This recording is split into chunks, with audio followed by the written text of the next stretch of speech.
Assalamualaikum warahmatullahi wabarakatuh. Kembali lagi bersama Nana Story. Assalamualaikum semuanya. Semoga kalian semua dalam keadaan sehat dan selalu dilancarkan rezekinya. Amin ya robbal alamin. Abu Nawas dipanggil ke istana. Ia diperintahkan Sultan Harun untuk menguburkan jenazah bapaknya. Sebagai adat Syekh Maulana, apa yang dilakukan Abu Nawas hampir tiada bedanya dengan Kadi Maulana, baik mengenai tata cara memandikan jenazah hingga mengafani, melayati, dan mendoakannya. Maka Sultan bermaksud mengangkat Abu Nawas menjadi Tuan Kadi atau penghulu menggantikan kedudukan ayahnya. Namun, demi mendengar rencana sang sultan, tiba-tiba saja Abu Nawas yang cerdas itu nampak berubah menjadi gila. Usai upacara pemakaman bapaknya, Abu Nawas mengambil batang sepotong pisang dan diperlakukannya seperti kuda. Ia menunggangi kuda dan batang pisang itu sambil berlari-lari dari kuburan ayahnya menuju rumahnya. Orang melihat menjadi terheran-heran dibuatnya. Pada hari yang lain, ia mengajak anak-anak kecil dalam jumlah yang cukup banyak untuk pergi ke makam ayahnya. Dan atas makam ayahnya itu, ia mengajak anak-anak bermain rebahan dan bersuka cita. Kini, semua orang semakin heran atas kelakuan Abu Nawas itu. Mereka menganggap Abu Nawas sudah menjadi gila karena ditinggal mati oleh ayahnya. Pada suatu hari, ada beberapa orang utusan dari Sultan Harun ar-Rasyid datang menemui Abu Nawas.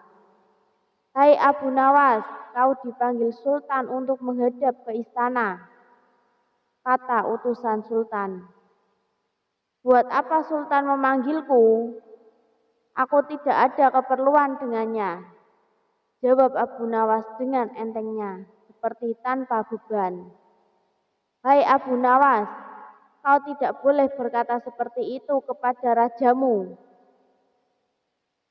Hai Wazir, kau jangan banyak cakap, cepat ambil ini kudaku dan mandikan di sungai supaya bersih dan segar," kata Abu Nawas sambil menyodorkan sebatang pohon pisang yang dijadikan kuda-kudaan.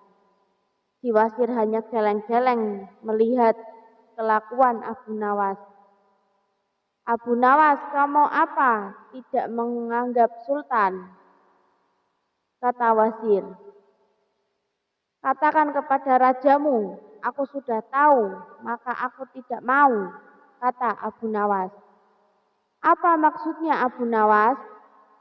tanya Wazir dengan penasaran.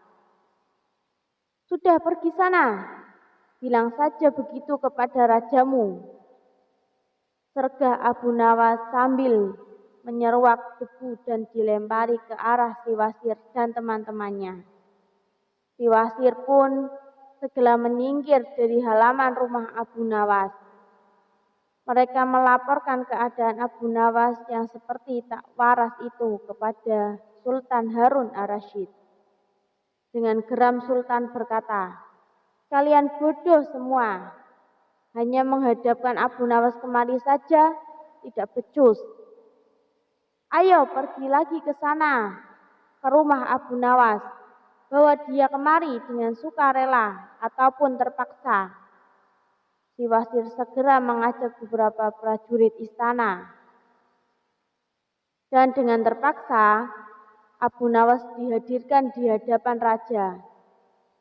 Namun lagi-lagi di hadapan raja, Abu Nawas berlagak pilon, bahkan tingkahnya ugal-ugalan. Tak selayaknya berada di hadapan seorang raja.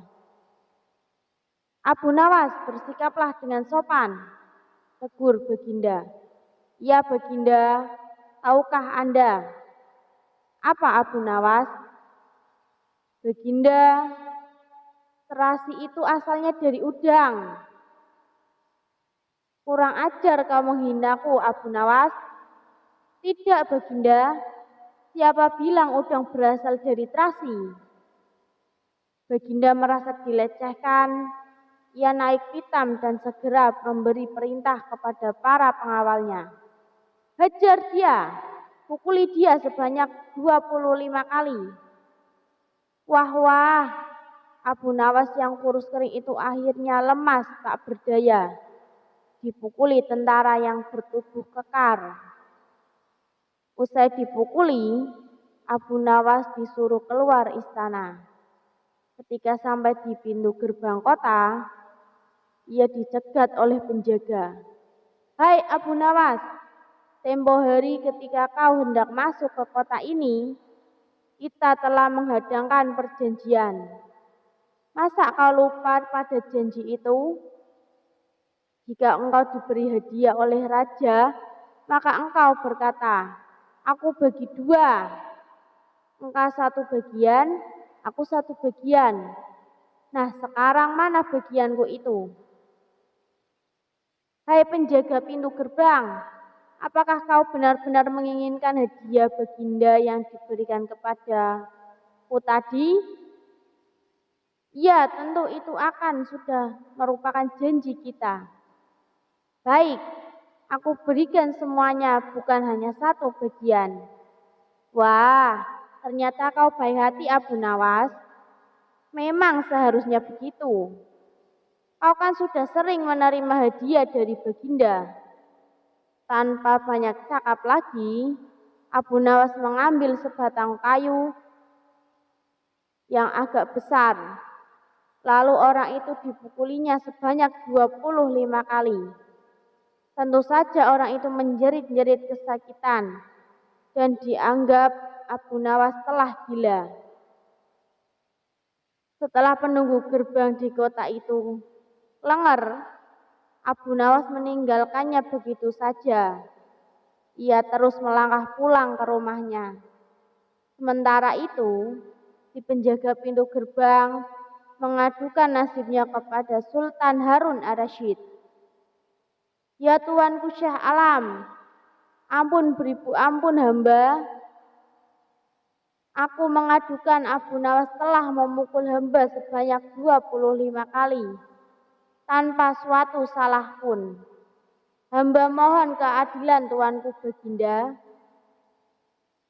Baginda Raja pun segera memerintahkan pengawal untuk memanggil Abu Nawas. Setelah Abu Nawas berada di hadapan Baginda, ia ditanya, Hai Abu Nawas, benarkah kau telah memukuli penunggu pintu gerbang di kota ini sebanyak 25 kali pukulan? Berkata Abu Nawas, ampun tuanku, hamba melakukannya karena sudah sepatutnya dia menerima itu.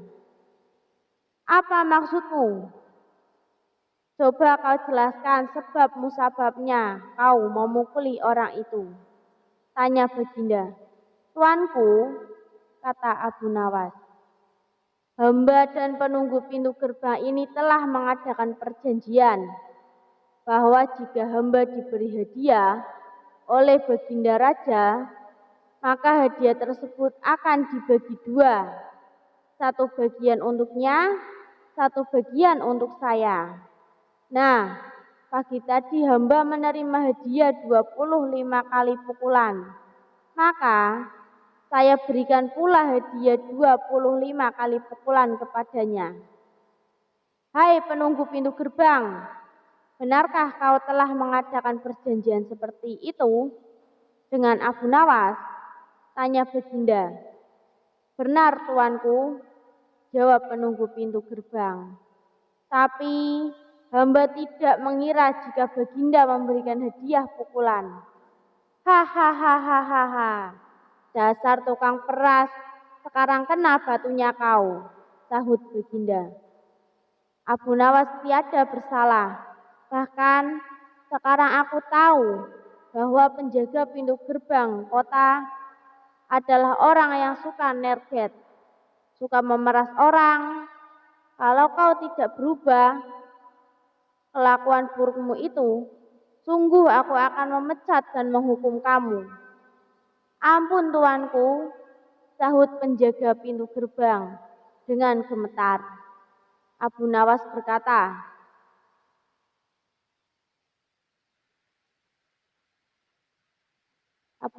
berkata kepada tuannya, baiklah, kita tunggu dulu sampai 21 hari. Karena bapaknya telah mati, jika tidak sembuh juga, bolehkah kita mencari kadi yang lain? Terima kasih yang sudah menonton, like, subscribe channel ini. Assalamualaikum warahmatullahi wabarakatuh.